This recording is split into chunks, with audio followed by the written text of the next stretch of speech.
कानपुर से एक कत्ल की वारदात सामने आई है, जिसका खुलासा हुआ तो पुलिस के होश उड़ गए। हत्या के आरोपी ने अपना गुनाह कबूल किया। जैसे लगा कि फिल्म दृश्यम के सीन पर्दे से निकलकर असली जिंदगी में आ गए हैं। किसी क्राइम मूवी की तरह इस वारदात का सस्पेंस 4 महीने तक बना रहा। 4 महीने बाद लाश एक गड्ढे से निकली। पुलिस ने केस का खुलासा करते हुए आरोपी को अरेस्ट कर लिया है, लेकिन मामला खुलासे के बाद भी कई सारे झोलों के साथ नजर आ रहा है। मामले में कई सारे झोल नजर आ रहे हैं। तो क्या कुछ है पूरी कहानी, सब कुछ आपको स्पेशल स्टोरी में बताते हैं। नमस्कार, कैपिटल टीवी में आपका स्वागत है और मैं आपके साथ प्रिया बिस्ट।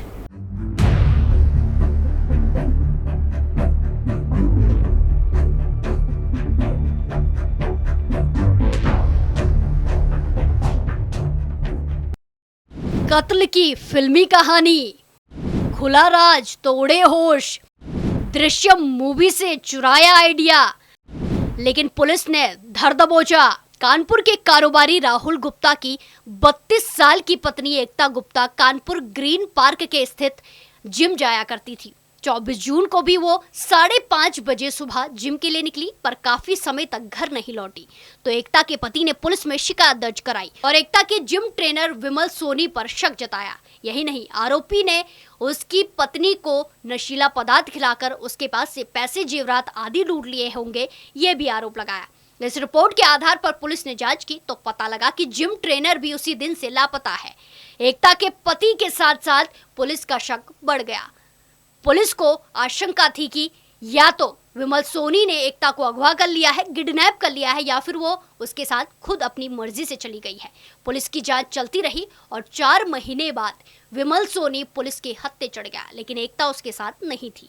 पुलिस ने जब सख्ती से पूछताछ की तो हैरान करने वाली बात सामने आई। पुलिस की पूछताछ में आरोपी विमल सोनी ने अजय देवगन की फिल्म दृश्यम देखकर महिला के मौत की योजना बनाई।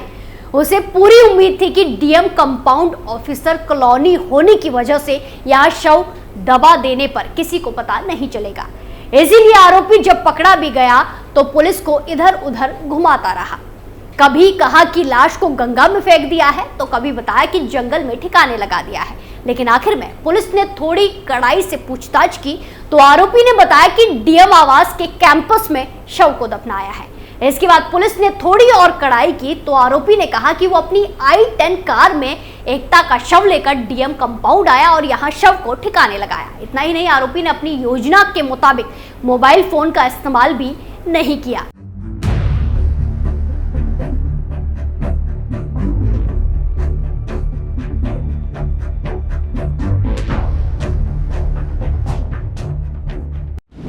रेस्टोरेंट में वेटर का काम, बॉडी बिल्डिंग का जीता खिताब, जिम में हुआ एकता से इश्क, विमल सोनी की कहानी। विमल सोनी को गिरफ्तार करने के बाद पुलिस उसकी कुंडली खंगाल रही है। जांच पड़ताल के दौरान पता चला कि जिम ट्रेनर की सोशल मीडिया फॉलोइंग अच्छी खासी है और उसकी फ्रेंड लिस्ट में पुरुषों से ज्यादा महिलाओं की संख्या थी। उसकी कद काठी और मसल्स को देखकर लोग उससे प्रभावित हो जाते थे और उसे जिम ट्रेनिंग लेना चाहते थे। वो बॉडी बिल्डिंग में मिस्टर कानपुर, मिस्टर यूपी जैसे खिताब जीत चुका था। उसने मिस्टर इंडिया प्रतियोगिता में भी भाग लिया था, हालांकि उसे वहां 5वां स्थान हासिल हुआ। बाद में उसने कानपुर में जिम ट्रेनर का काम शुरू किया। वो बड़े बड़े अधिकारियों, कारोबारियों और उनकी पत्नियों को जिम सिखाता था।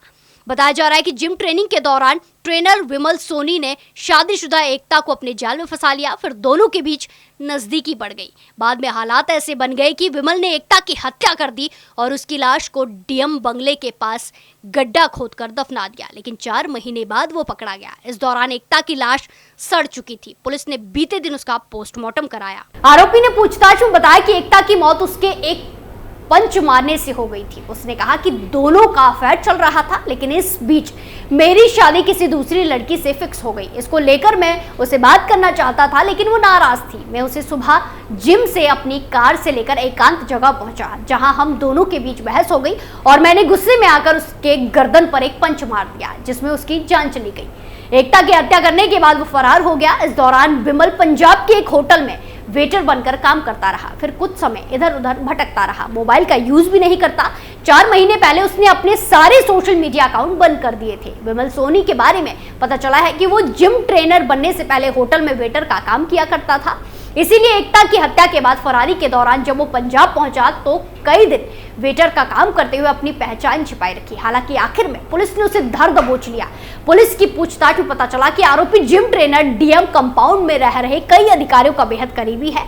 ये बीते कई सालों से उन अधिकारियों को पर्सनल ट्रेनिंग भी देता था। बताया जा रहा है कि इसी वजह से उसे डीएम कंपाउंड आने जाने में कोई रोक टोक नहीं थी। हालांकि आरोपी के बयान में एक और बड़ा पेच फंसा है। दरअसल आरोपी ने जिस रास्ते से कार ले जाकर डीएम कंपाउंड आने की बात कही है, वो रास्ता बेहद मुश्किल है और उसमें कोई कार घुस नहीं सकती है।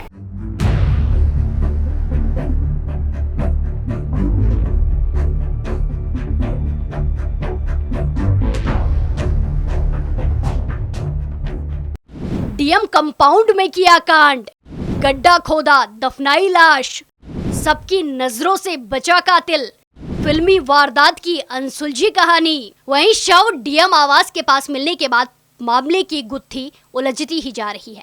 जहां पहले कहासुनी के बाद हत्या की बात सामने आ रही थी, वहीं अब पुलिस की थ्योरी पर सवाल खड़े हो रहे हैं और प्री प्लान्ड मर्डर की तरफ इशारा किया जा रहा है। जबकि पुलिस कहासुनी के बाद हत्या की बात का दावा कर रही है, लेकिन जांच के दौरान जो सीसीटीवी पुलिस के हाथ लगे हैं, उसमें हत्यारोपी जिम ट्रेनर विमल की गाड़ी डीएम कंपाउंड की तरफ सुबह 7:50 पर जाते हुए दिखाई देती है। पुलिस के मुताबिक विमल वहां से 45 मिनट पर बाहर निकल जाता है। पुलिस की माने तो यहीं पर उसने लाश को ठिकाने लगाया। वहीं आरोपी ने भी कबूल किया है कि वो महज 20 मिनट में शव दफन कर डीएम कंपाउंड से बाहर आ गया था। इन 20 मिनटों में तो मुश्किल से शव गड्ढे में डालकर मिट्टी बराबर करने का ही काम हो सकता है। ऐसे में माना जा रहा है कि आरोपी ने शव को दफनाने के लिए गड्ढा पहले से ही खोद रखा था। अब सवाल यह है कि आखिर ये प्री प्लान्ड मर्डर नहीं था तो 45 मिनट के अंदर विमल ने 8 फीट गड्ढा कैसे खोद लिया और उसमें लाश को ठिकाने कैसे लगा लिया। एक अनुमान के मुताबिक इतना बड़ा गड्ढा खोदने के लिए कम से कम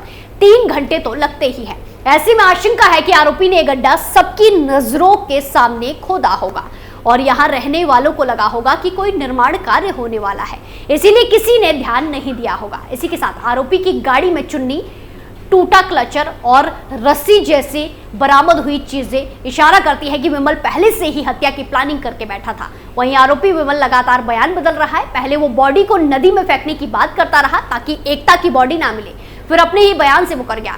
तो बड़ा सवाल यह है कि मात्र विमल के बयानों के आधार पर कैसे इस खुलासे पर भरोसा कर लिया जाए।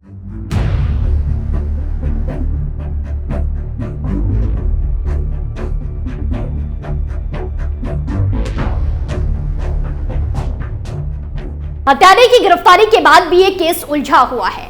सवाल उठ रहे हैं कि इतनी कड़ी सुरक्षा वाले इलाके में आकर अपराधी शव लेकर कैसे पहुंच गया। यहां तक कि 8 फीट गहरा गड्ढा खोदा, फिर अपनी गाड़ी में लाश लेकर आया और दफनाने के बाद गड्ढे को बराबर कर वहां से सेफ निकल भी गया। कानों कान किसी को भनक नहीं लगी और किसी ने देखा भी नहीं। शव जांच के लिए भेज दिया गया है और शव के मिलने के बाद कई सारे सवालों का जवाब मिलना अब बाकी है। क्या आरोपी जिम ट्रेनर ने सब कुछ अकेले किया या उसके साथ कोई और भी था जो उसकी मदद कर रहा था? जिस जगह पर बड़े बड़े अफसर रहते हैं वहां शव को ठिकाने लगाने में क्या आरोपी की किसी ने मदद की? पुलिस के लिए इस फिल्मी वारदात की गुत्थी को पूरी तरह सुलझाना भी बाकी है। अब देखना होगा कि क्या पुलिस सबूतों के आधार पर इस पूरी घटना का खुलासा कर पाती है। इस पूरे मामले में आपकी क्या राय है, कमेंट कर जरूर बताएं। स्पेशल स्टोरी में फिलहाल के लिए इतना ही, फिर पेश होंगे नए मुद्दे के साथ। बाकी तमाम खबरों के लिए देखते रहिए कैपिटल टीवी उत्तर प्रदेश। नमस्कार।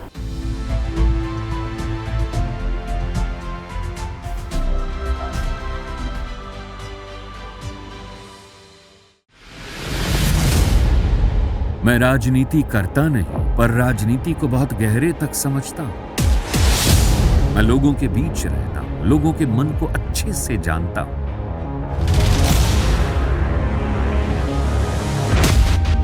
पब्लिक और पॉलिटिक्स की हर नब्ज को खूब पहचानता हूं। संघर्ष की सियासत से सत्ता के सिंहासन तक मैं हर खबर से खरा सच निकालता हूं। ना कोई दौड़, ना कोई race. Capital TV Uttar Pradesh.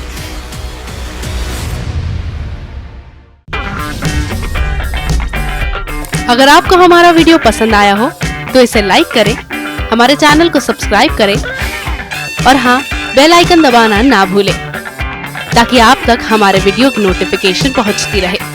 आप अपना सुझाव हमें कमेंट बॉक्स में दे सकते हैं। हमारे साथ जुड़ने के लिए शुक्रिया।